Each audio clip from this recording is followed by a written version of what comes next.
fête des 5 chapelles rénovées de l'église Saint-Bruno à la Croix-Rousse a eu lieu ce matin. Une renaissance pour ce sanctuaire de style baroque dont la première pierre a été posée au XVIe siècle et qui n'avait pas été restaurée depuis le XIXe. La paroisse peut désormais s'enorgueillir d'une moitié d'église rafraîchie. Vous allez comprendre avec ce reportage d'Olivier Denoyel et Pierre Lachaud. Le contraste est saisissant. D'un côté, ces chapelles usées par le temps. Elles n'ont connu aucune restauration depuis le XIXe siècle. Et de l'autre, l'ensemble de ces 5 autres chapelles. Elles ont retrouvé leur lustre d'antan. Un chantier à peine terminé, un résultat remarquable. Le gros du travail, c'est un travail de restauration des peintures. Mais il a fallu d'abord dégager les anciennes peintures qui étaient des peintures au plomb, comme on faisait au XIXe siècle. Et puis, évidemment, il y a le travail de restauration des œuvres d'art. La campagne de restauration a réservé quelques surprises. Exemple, regardez cette statue de Saint-Bruno.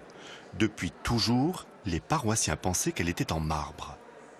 L'architecte qui a mené les travaux, M. Salmon, l'a fait nettoyer et il était intrigué par le fini qu'il a découvert. Il est allé plus loin et il s'est rendu compte donc, que la statue n'était pas en pierre taillée, mais était en bois stuqué. Des restaurations en intérieur, mais en extérieur également, avec des toitures rénovées et des contreforts consolidés. Bref, des travaux qui ont un coût. Près de 1,6 million d'euros, financés essentiellement par la ville. Une association suit le projet de restauration. Elle a également collecté des dons. Nous avons bénéficié de la générosité de donateurs, des donateurs grands et petits, et cela nous a permis de rassembler 100 000 euros, en gros, qui nous ont permis de faire la restauration de cette chapelle complètement, de contribuer au financement de ce tableau. Restent donc maintenant 5 chapelles à restaurer, mais aussi les façades. Budget à prévoir, 3 millions d'euros.